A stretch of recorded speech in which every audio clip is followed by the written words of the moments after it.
I'm Lorraine Walker, 70 years old, and this morning I stood in my own kitchen holding a birthday cake, while my daughter laughed and told the room I looked just like her maid. The candles flickered between us, still lit, and I realized everyone was waiting for me to smile and laugh along like it was a harmless joke. But I couldn't. I turned and walked out without a word, and by the time I reached my bedroom, I had already made up my mind. This house wouldn't belong to them much longer.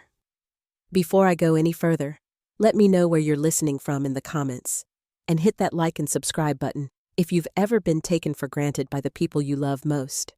I was born and raised in western Arizona, not far from the Colorado River, and I've lived in the same two-story house on Almond Street for nearly 40 years. It was a gift from my husband's parents, modest and sturdy. The kind of home you build a whole life inside. My husband Russell and I raised 3 children there, our eldest Todd, then Dana, and finally Matthew, who came along later when we thought we were done. Russell worked as a mechanic for 30 years, the kind of man who could fix anything and never said much unless it mattered. I was a nurse, and we lived simple, steady lives, never wealthy, but never without. We didn't travel far, didn't chase luxuries, but the kids had everything they needed: braces, instruments, lessons, college funds. When Russell passed away 5 years ago, I thought they'd rally around me. At first they did. Todd helped with the funeral, Dana arranged flowers and music, and Matthew stayed nearby, quiet like his father. But after the mourning passed, so did their attention. It happened slowly. Todd and his wife moved in just for a few months while their kitchen was being remodeled. That was 2 years ago. Dana sold her house last spring and asked if she could stay while her new place was under construction. She brought her husband and son with her. Matthew, a long-haul driver, came through town. Now and then, he never asked for space, just a hot meal and a quiet bed. I used to love having the house full again, but it shifted somewhere along the way. I became background noise, the one who made breakfast, the one who kept things clean. Not because they asked, but because they assumed Dana's birthday fell on a Sunday that year. She insisted on hosting it at my house, even though it meant squeezing 30 guests into the living room and dragging my good dishes out from the back cabinet. I baked her favorite cake, dark chocolate with raspberry. I wore my nicest dress, navy with small white flowers, Russell used to say. I looked like a queen in it. When I brought out the cake, everyone clapped. Dana stood in the center, radiant in an ivory dress that must have cost more than my monthly pension. She smiled, then leaned toward her friend and said, "Just loud enough. Doesn't she look exactly like my maid, Consuela?" Then laughed. Others did too, and I just stood there, holding that cake, feeling heat rise to my cheeks. She saw my face and added, "Mom, relax. It's just a joke," but something inside me shifted.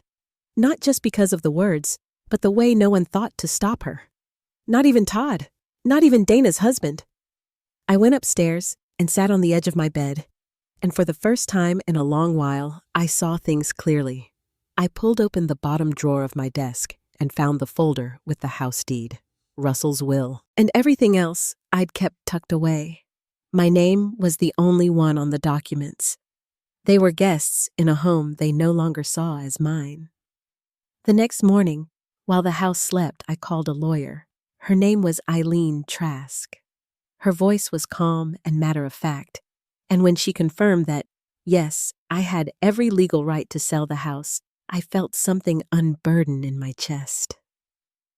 I didn't tell the kids right away. There'd be time for that. For now, I just needed to take the first step. I left the lawyer's office with a folder tucked under my arm and the kind of quiet certainty that doesn't need explaining. The house wasn't on the market yet, but it would be.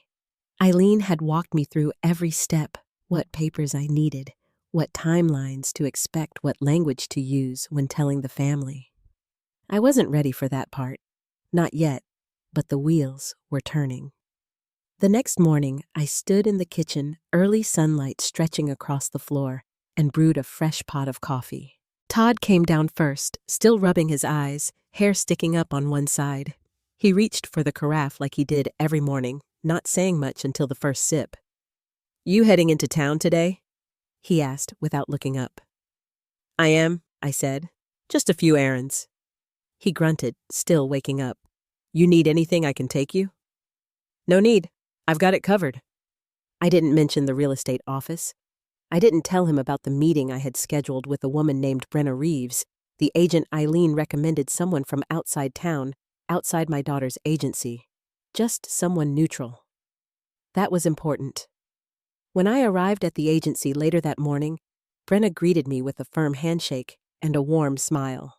She looked to be in her 50s, red hair, clipped back, dressed in dark jeans, and a soft cardigan that made her seem both professional and approachable. We sat at a tidy desk, tucked in the corner of a small office with house listings pinned up on a corkboard behind her. She asked me all the usual questions, square footage, updates the year we'd replaced the roof. I answered them one by one, careful and thorough. When she asked about the timeline, I didn't hesitate. As soon as possible, I said, "But my children can't know." "Not until the listing is ready." She nodded slowly. "That can be arranged. I've worked around situations like that before." We planned for her to come by the next morning quietly, while Dana was out with Avery at his swim lesson and Todd was at work. Tamara would be home, but she usually kept to herself during her mid-morning yoga. We agreed Brenna would come as an appraiser for insurance purposes, just in case anyone asked. That night, I made dinner like usual. Chicken and rice green beans, a peach cobbler I hadn't baked in years. I didn't say anything about the meeting. I just watched them. Dana going on about her co-worker's engagement party. Todd laughing too loudly at something on his phone, Tamara absent-mindedly reminding the kids not to eat with their elbows on the table. After the dishes were cleared and the dishwasher hummed softly in the background, I stepped out onto the porch and sat alone under the porch light. The neighborhood was quiet at night, even more so since the Johnsons moved away 2 months ago. Across the street, the old maple tree still stood where Russell had once tied a tire swing. The rope was long gone, but I remembered it swaying in the breeze when the kids were little.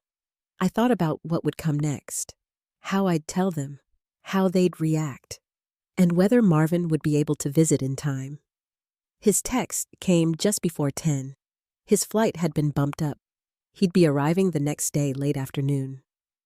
The following morning, just after 10:30, the doorbell rang. I wiped my hands on a dish towel and answered it before anyone else could. Brenna stood there in a gray blazer, holding a clipboard. "Good morning," she said softly. I led her inside through the front hall, past the living room, and into the kitchen. Tamara called down from upstairs, but didn't come down. We moved from room to room in quiet efficiency. She took notes, measured corners, asked questions about the fireplace, the old woodwork, the updates we'd made over the years. The house still held Russell's fingerprints everywhere. The garden outside, the stained glass above the stair landing, the shelves he built in the office by hand. When we circled back to the kitchen, Brenna smiled and said, "You've taken good care of this place. It's a home someone will want to grow old in." I nodded, my fingers resting on the back of a chair. She named a price that made me blink. "Are you sure?" I asked. "There's demand," she said. "Your neighborhood is hot right now, quiet, well-maintained, and close to the new solar development, and your house has history." We signed the paperwork that afternoon. She promised to get the listing ready within the week. By the time Marvin's ride dropped him off that evening, I had everything arranged. The listing wasn't public yet, but it was ready. We sat down to dinner as a full family for the first time in a long time. Dana had opened a bottle of wine. Todd was already halfway into a story about a client who left their keys in a test car. Marvin sat across from me watching everything. The moment felt right. "I have something to share," I said. They quieted down. Even the kids paused. "I've decided to sell the house." The room fell still. Todd looked up confused. Dana set her wine glass down a little too hard. Marvin didn't move. What do you mean? Dana asked. I've signed with a real estate agent. The listing goes live this week, but why? Todd said. Is there something wrong? Are you sick? No, I said. I'm fine. I just need a change. Dana's voice rose. This is our home. You can't just sell it. I kept my tone steady. It's my house. I've lived here nearly 4 decades, and I've decided it's time. You're giving us 60 days, Todd asked, his voice louder now. You can't be serious. She is, Marvin said quietly. Look at her. The evening unraveled from there. Dana brought up the children, the disruption. Todd said I wasn't thinking clearly. There were mutters about betrayal, about fairness. Only Marvin stayed quiet. Later, after the dishes were washed and everyone else had scattered, he found me on the porch, sitting with my hands folded in my lap. Is this about Dana's comment? He asked. That was part of it, I said. He nodded, then just sat beside me. You've always done right by us, he said. If you're ready to do something for yourself, I think that's long overdue. I didn't say anything. I didn't need to. Inside the kitchen was dark. The house was still full of people, but for the first time in years, I no longer felt like I lived there. I'd already begun moving on. The days that followed weren't quiet, but they felt hollow in a different way. The kids didn't bring it up again, not directly. Dana stayed busy with calls and client meetings, pacing through the kitchen in her heels like the floor was hers. Todd walked heavier than usual. Drawers slammed harder, cabinet doors didn't quite close all the way.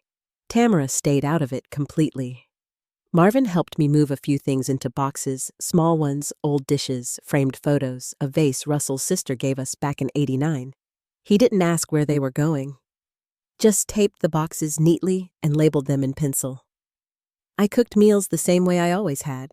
Scrambled eggs and toast in the morning, stew on cold days, casseroles when I knew everyone would be home. The routine helped. My hands stayed busy even when my heart felt like it was waiting on something. Some days I would catch Dana watching me from across the room, quiet, like she was studying a stranger. Other times it was Todd who lingered at the kitchen table longer than usual, as if he was about to speak but couldn't find the right words. Late one afternoon, I was folding laundry in the living room when I heard the back door open. It was Marvin. He stepped inside with a small grocery bag, the kind with handles that barely holds more than a loaf of bread and a couple apples. He handed it to me. Figured you were out of coffee, he said. Thank you, I said. You were right. He sat down across from me while I folded a towel. They're not handling it well, he said. You know that. I know. They think if they act like it's not happening, you'll forget. I nodded and kept folding. There wasn't much else to say. I spent the next few days organizing, not packing, not yet, but sorting. I cleared the top drawer of the hall cabinet, old coupons, expired batteries, 3 extra tape measures for some reason. I gave away a box of books to the library drop box by the post office. I brought my wedding china down from the shelf and wrapped each piece in newspaper. It had been years since anyone used it, but still. One morning, I came down to the kitchen and found Dana sitting at the table with her coffee already poured. She looked up when I came in, eyes still tired, robe hanging loose at the collar. I made some calls, she said. Lloyd's parents have space. We can stay with them until our house is ready. I poured water into the kettle and waited. They're not happy about it, but it's temporary. I turned to her. You'll be all right. She nodded, but her mouth was tight. You're really going through with this? Yes. Even after everything we did to help you after Dad died, I looked at her for a long moment, but I didn't say anything. The kettle started to boil. That afternoon, I called the cable company and scheduled the disconnect. I called the electric company too. All of it was part of the checklist Brenna had given me. We were on track to list by Friday. The photographer came by on Wednesday while everyone was out, and I stayed out of his way while he set up lights and took wide shots of each room. He didn't ask questions, just worked quickly, said thank you, and left. That night, I found a note on my bedroom dresser. Just a folded sheet of lined paper. Marvin's handwriting. It said, I booked a hotel near the airport. My flight's Friday afternoon. I didn't want to crowd you. Thank you for letting me be here. I left him a bag of oatmeal cookies on the counter the next morning tied with twine. No note. He'd know. By Thursday, the house didn't feel like mine anymore. The pictures were off the walls. The side table near the door sat bare, no bowl for keys, no framed photo of Russell and the kids at the Grand Canyon. I kept my routines, the coffee, the sweeping, the way I folded the mail, and set it neatly on the counter. But I felt like I was floating inside someone else's life. That evening, after dinner, Todd asked if he could speak to me outside. We stood on the porch. The sun had just dipped below the trees, leaving behind a band of soft orange along the horizon. He leaned against the railing, arms crossed. You know I've got a lot going on, he said.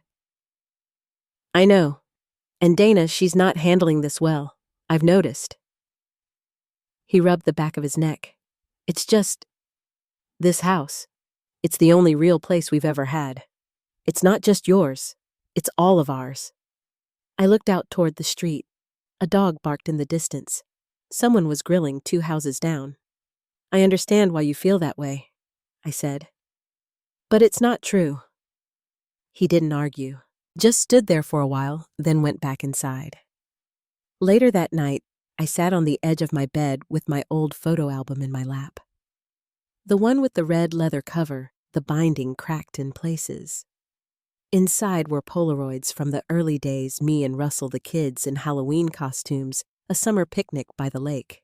I ran my hand over the images one by one and closed the book gently.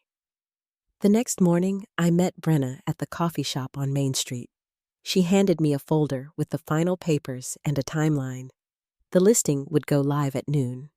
There was nothing left to do now but wait. That evening, I made a simple dinner, grilled cheese and tomato soup. I called them to the table like I always did. No one said much. Dana kept glancing at her phone. Todd ate quickly and excused himself. Tamara asked if there were leftovers. When I washed the last dish and turned off the kitchen light, I stood in the doorway for a moment watching the house settle into its quiet. Tomorrow, everything would be different. The first time I stepped into the apartment, it was quiet in a way that didn't ask anything of me. No footsteps overhead, no television humming in the next room, no voices calling out for dinner or asking if I'd seen their charger. Just stillness. The walls were bare, the carpet newly vacuumed. The windows let in the late afternoon sun, casting long rectangles of light across the floor. I stood in the doorway for a long moment, keys in hand, and let the quiet settle around me. Apartment 2B. 1 bedroom, 1 bath, a galley kitchen, and a small balcony that overlooked a patch of desert brush and 1 tidy walking path. It wasn't much, but it was mine. The move had happened fast. The house had gone under contract within a week. A couple from Tempe was relocating for work, expecting their 2nd child. They saw the listing and made an offer that same afternoon. Full price. No contingencies. Brenna called me while I was at the grocery store and said, they want it, all of it. They love the porch and the backyard and the built-ins in the office. I told her to move forward. The closing date was set for 3 weeks out. Enough time to pack coordinate movers and find a place that didn't feel like a storage unit or a hotel room. I toured 5 apartments before I walked into this one. I didn't love the beige carpet or the laminate counters, but it was clean, quiet, and within walking distance to a small community center and a grocery store that carried the kind of tea I liked. That was enough. I didn't bring much with me. A few boxes of books, a twin set of dishes, Russell's watch, and 1 photo album. I left the large dining table to Todd, the piano to Dana, the bedroom furniture to Marvin. The kids had picked through the rest, serving bowls, paintings, throw pillows, each item taken with a blend of hesitation and entitlement. I let them have what they wanted. I didn't need the reminders. On my second morning in the apartment, I made eggs and toast, sat at the small round table by the window, and stared at the bare wall across from me. No ticking clock. No familiar clutter. It felt like waking up in someone else's life. That afternoon, there was a knock at the door. A woman stood in the hallway holding a small basket wrapped in a tea towel. She wore jeans, white sneakers, and a lavender sweater. Gray hair in a pixie cut, soft lines around her eyes. "Hi there," she said. "You must be the new neighbor." "I'm Ela. I'm in 2D. I opened the door wider. "Lorraine, just moved in yesterday. I brought you something," she said, handing me the basket. "Blueberry muffins. Don't ask me how many I've already eaten." I smiled and stepped aside. "Come on in if you've got a minute." We sat in the kitchen, the muffins between us on a small plate. They were warm, soft in the center, with just the right bit of crisp at the edge. I made tea while she told me about the building, who to talk to if the heat gave out. Which laundry machines were fussy, which neighbors were friendly, and which ones to wave to, but not get stuck talking to. She'd lived here for 4 years since selling the house she shared with her husband. Bernard had passed 2 years before that. "My kids thought I should move in with them," she said, sipping from her cup. "Or into one of those independent living places. I picked this instead. Best decision I ever made." I nodded. "You retired, sort of," I said. "Used to be a nurse. I've been out of practice for a while. They're always looking for volunteers at the hospital down on Avery Road," she said. "Especially folks with medical experience." I didn't say anything right away. Just looked down at the tea swirling in my cup. "I'm taking a computer literacy class tomorrow morning," she said. "At the community center. You should come." "I haven't touched a computer in years." "Perfect," she said, grinning. "You'll fit right in." She stood and slipped the empty plate into the sink without asking. "I'll knock at 9:15. If you're in your pajamas, I'm dragging you out anyway." After she left, I finished unpacking a box of kitchen supplies and opened the windows to let the air in. The light felt different here, clearer, less heavy. I sat on the couch for a long time, just listening to nothing. Later that week, Dana called. "How are you?" she asked. Not warm, but not sharp either. "Settling in?" She paused. "Is it really as small as it looked in the pictures?" "It's not big. I don't know how you can call that cozy. There's barely room to turn around." "There's room for me," I said. She didn't respond right away. "Lloyd and I are staying with his parents until the house is ready." "You know how I feel about that." "I remember." Another pause. "Have you thought about sharing some of the money Todd and I are trying to figure out how we're going to manage? You always said family came first." "I'm thinking about a lot of things," I said. "But I'm still figuring things out." She let out a breath. "Okay. Fine. Let me know when you've thought it through." After the call ended, I sat with the phone in my lap and stared out the window for a long time. The next morning, I went with Isla to the community center. The class was small, maybe a dozen people, most of them older than me. The instructor was kind and patient. He showed us how to open a browser, how to search for things, how to send emails. At the end of class, Isla nudged me. "See, told you it wouldn't kill you." I smiled and gathered my things. She walked me back to my door and said, "Next week, they're teaching us how to video chat. That way you can talk to your grandkids without yelling into the phone." That evening, I made myself soup and read the local paper. The silence didn't feel empty this time. Just quiet. On Friday, I walked to the hospital. The volunteer coordinator met me in a small office tucked behind the main reception. Her name was Rachel. She had kind eyes and a steady voice. "We could really use someone like you," she said. "We're especially short in palliative care." She explained what it involved: simple tasks, sitting with patients, sometimes just listening. "It's not easy," she said. "But it's meaningful. I'd like to try." She handed me a packet with the orientation schedule. "We'll start you next Tuesday." That weekend I rearranged the living room and hung the one picture I'd brought with me, Russell and I, on our 25th anniversary. His arm around my shoulder, the river behind us, both of us squinting into the sun. I set the picture on the shelf and stood back. Everything was different, and for the first time in a long while, it felt like it was supposed to be. The first time I walked into the palliative care unit, it was just after 8 a.m. The halls were quiet except for the soft beeping from monitors down the corridor. A nurse named Tanya showed me where the clean linens were kept, how to log my hours on the clipboard by the door, and which rooms were expecting visitors. Room 204 was first. Mrs. Harding was sitting up in bed, hair-brushed robe neatly folded over her lap. She greeted me with a smile like we'd known each other for years. We talked about the Arizona heat, her old garden back in Prescott, the nurse who reminded her of her youngest granddaughter. I didn't say much, just listened, passed her the water cup when she needed it, folded a blanket at the foot of the bed. When I stood to leave, she reached for my hand. "I hope you come back," she said. "You've got a kind way about you." I left the room quietly and moved on to the next. By the end of the shift, I'd spoken with 5 patients. Some barely spoke at all. One didn't wake up, but they all had names on the door flowers, on the nightstand, family photos taped to the wall. It reminded me that everyone carries a story, even when they can't tell it anymore. I walked home slowly that afternoon, stopping by the corner store for milk and bread. Isla waved to me from her balcony when I got close.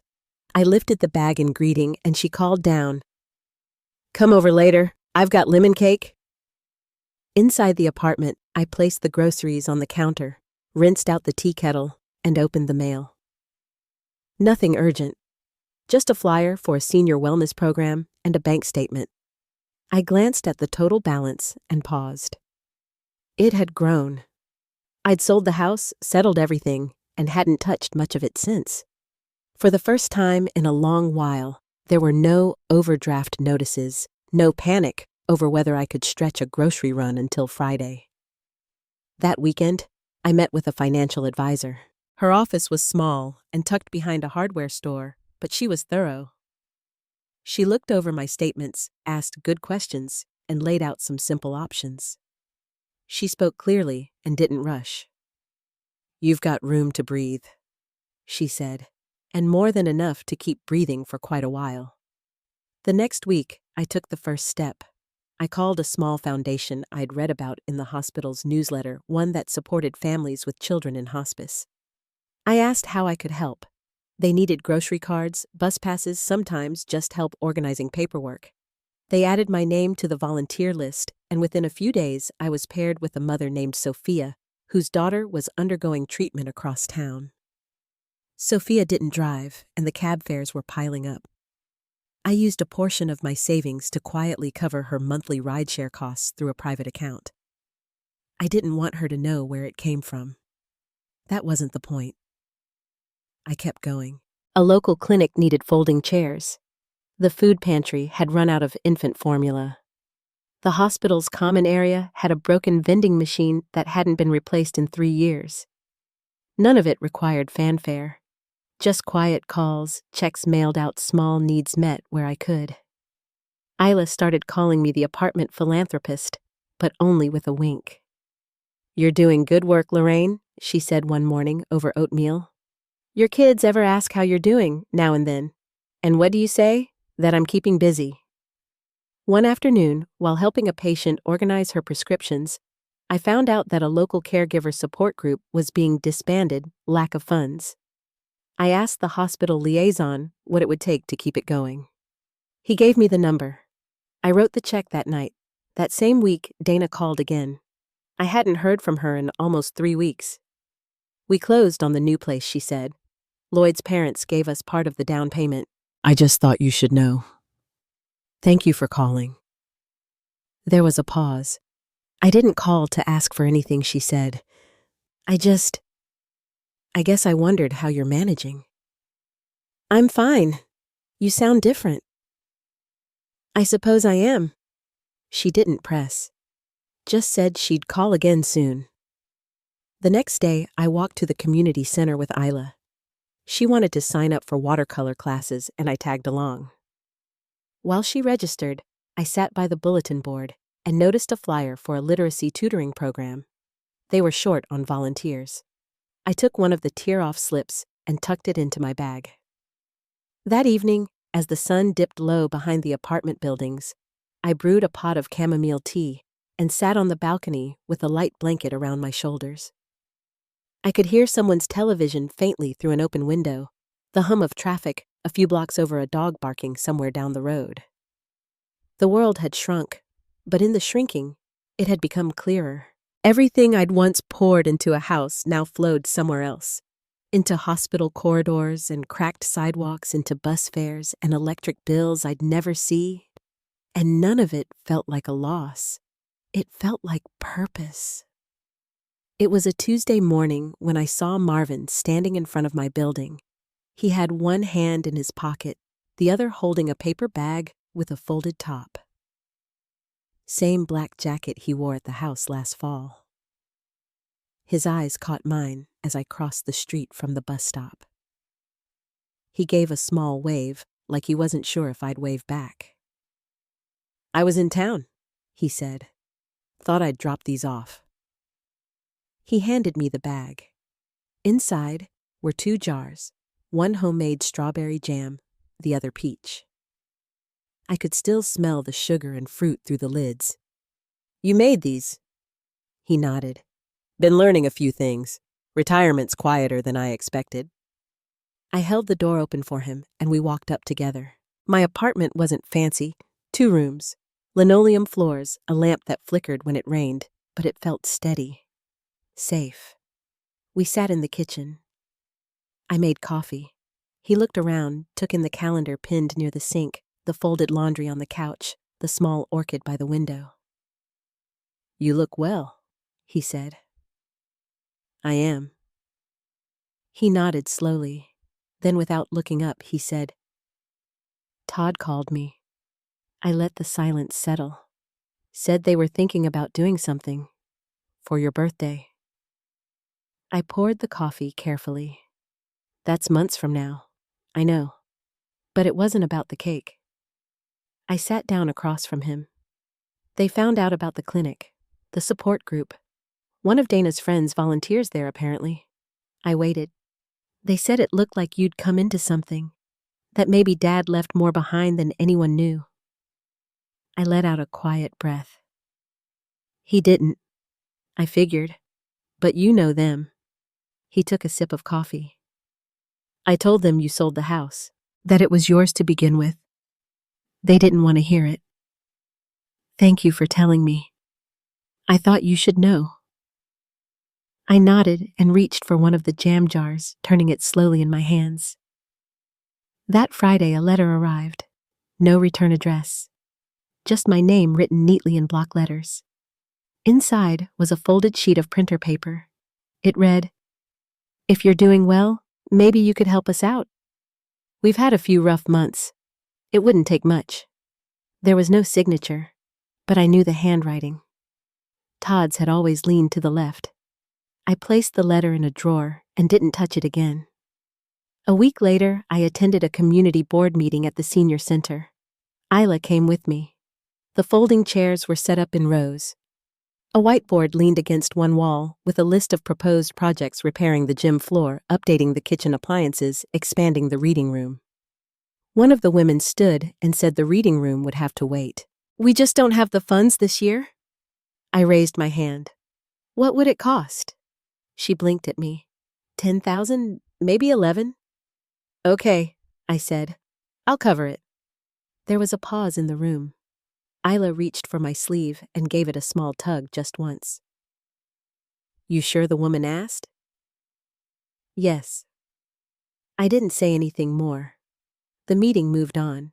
That night, I sat in bed with the window cracked open. The air was starting to warm again. I listened to the rustling of branches, the sound of a dog collar jangling down the block. I thought of the quiet inside that house before I left, the way it swallowed me. This place made noise even when it was still. 2 weeks passed before I heard from them again. This time, Dana called. We didn't realize how much the house meant to you, she said. We thought it was just a space, 4 walls, a roof. It wasn't. There was a pause. Tamara's been asking about you. I think she misses you. She's welcome to visit. I think Todd's having a hard time. He feels like you turned away from us. I didn't. You pushed me out. She didn't answer right away. I didn't call to fight, she said finally. I just thought maybe we could talk. Sometime. Maybe. After I hung up, I pulled out my planner and checked my notes for the literacy program. My student Gloria was 61 and had made it to the 5th grade reading level. She liked historical fiction and wanted to be able to read a train schedule without help. She told me once, if I can read the bus routes by myself, I'll go anywhere I want. I believed her. The next day, Marvin sent a package. Inside was a small hand-carved jewelry box and a note that simply said, "You're doing better than any of us. Keep going." I placed the box on the shelf above the coffee mugs. Next to it, I set a folded paper crane someone had given me at the hospital. I wasn't sure who left it, but I kept it anyway. That Saturday, I received a notice from the foundation I donated to months earlier. They were naming a new wing in memory of the patients who had no surviving family. They asked if I'd like to attend the dedication. I said yes. It wasn't about my name being on anything. I made sure it wouldn't be. But I stood in the back and listened as they talked about quiet generosity, about the difference a single person can make. There were no photos, no grand announcements, just a moment of silence for those who'd gone unseen. As I walked out into the spring air, I felt the sun warm on my skin.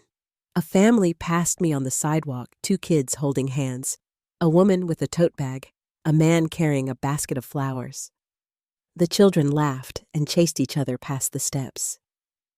The world moved forward. So did I.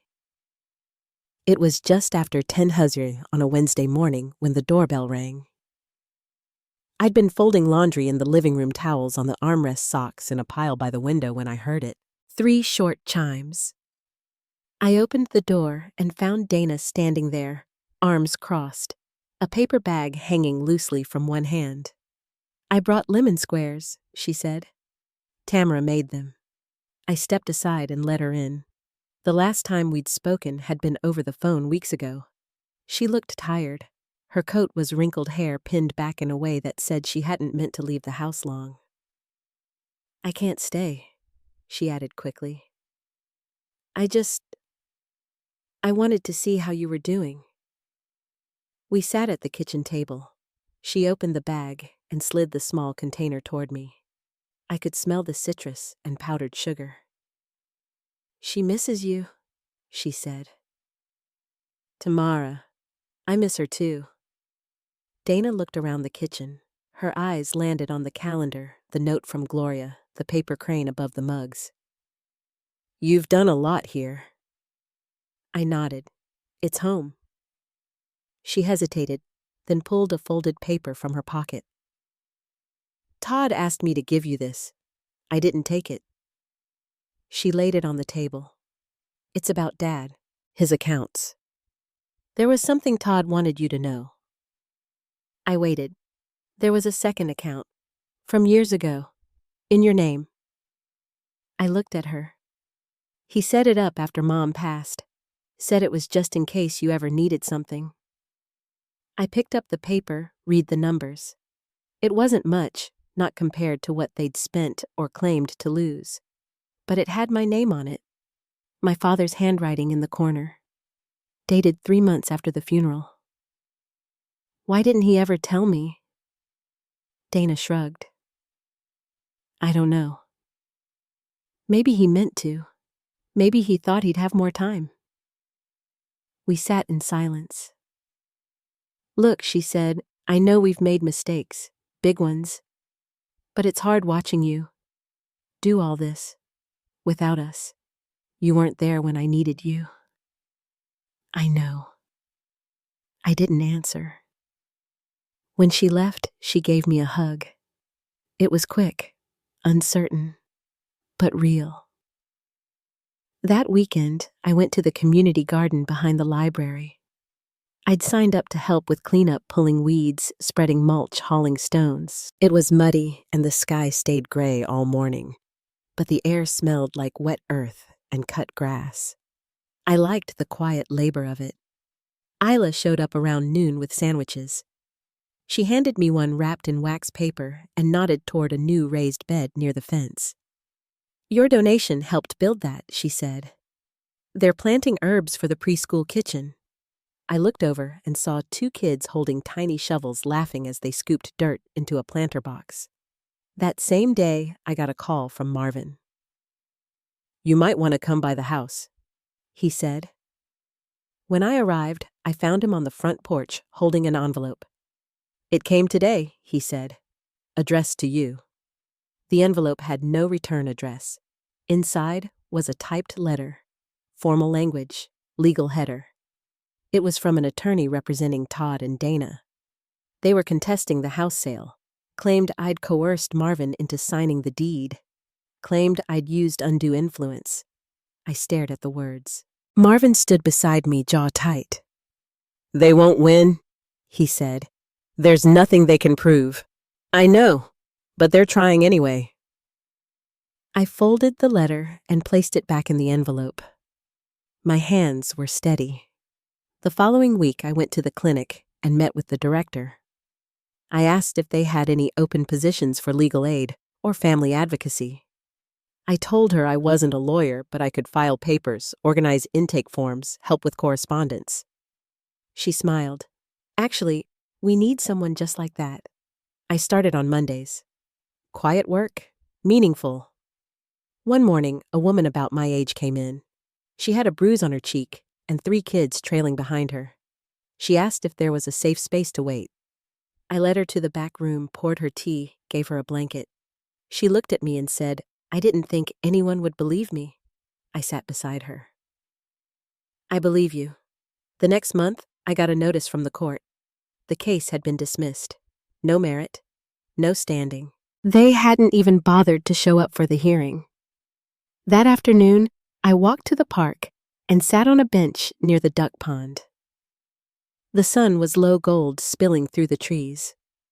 A young couple pushed a stroller past. The baby cooed softly. I closed my eyes for a moment. That night, I baked a batch of lemon squares. I wrapped a few in foil and dropped them by Dana's house the next morning. I didn't knock, just left them on the step. A week later, Tamara sent me a card. Thank you. They were perfect. Come see me soon. I placed the card on my fridge. Things didn't go back to how they were, but something had shifted. They knew now. Knew what it meant to be shut out, to lose something they thought would always be there. And I kept moving forward. I never did hear what Todd or Dana said after the case was thrown out. No more letters. No surprise visits. Just silence, the kind that settles in and stays a while. For the first time in years, it didn't bother me. I'd stopped expecting apologies, stopped waiting for things to go back to what they used to be. Some chapters don't get rewritten. They just end, and you learn how to live differently after the page turns. Marvin still calls every Sunday. We talk about the house repairs he's tackling, his latest being the back fence, and sometimes about the neighbors or the garden or how Tamara's growing like a weed. He never says much about his siblings, but once just before hanging up, he said, I'm glad you're still here. It was the kind of thing people say quickly like they don't want it to sound too heavy. But I heard it. I kept hearing it for days. I still volunteer at the clinic twice a week. I bring muffins, sometimes blueberry if they're on sale, and the front desk clerk always thanks me like it's the first time. There's a woman named Ruth who comes in often. She never stays long, but when she leaves, she touches my arm like we've known each other forever. That kind of quiet recognition means something now, more than it ever used to. Isla and I started going to the community lectures at the library. Last month, we listened to a talk on heirloom vegetables, and we both ended up buying seeds we'll probably never plant. But it felt good to sit in that folding chair beside her, sipping weak coffee from a paper cup and laughing about rutabagas. The house still smells like lemon sometimes. I don't make them as often, but every now and then I'll pull out that old recipe card, the one with the faded ink and grease marks at the corners, and bake a batch just because. A few weeks ago, I found a small box tucked in the back of a drawer I hadn't opened in years. Inside was a photograph of my parents, young smiling, standing on the porch of a house I barely remember. I looked at it for a long while, not with bitterness, not with longing, just with a kind of steady recognition. They did what they did, and I did what I had to do. That's the part no one really tells you about how peace doesn't always come with fanfare or forgiveness. Sometimes it just comes quietly through small choices, through standing up when it's easier to sit down, through planting something in soil you once thought was barren, through staying when others walk away. And I stayed. I built a life in the space they tried to take from me. A better one where my name is mine, my worth isn't up for debate, and the door stays locked to anyone who doesn't know how to knock. If this story reminds you of a time you had to choose yourself, I hope you'll leave a note in the comments, or just sit with it for a moment. Sometimes that's all we need, someone to sit beside us, even from afar. And if you're still listening, thank you. Really, thank you.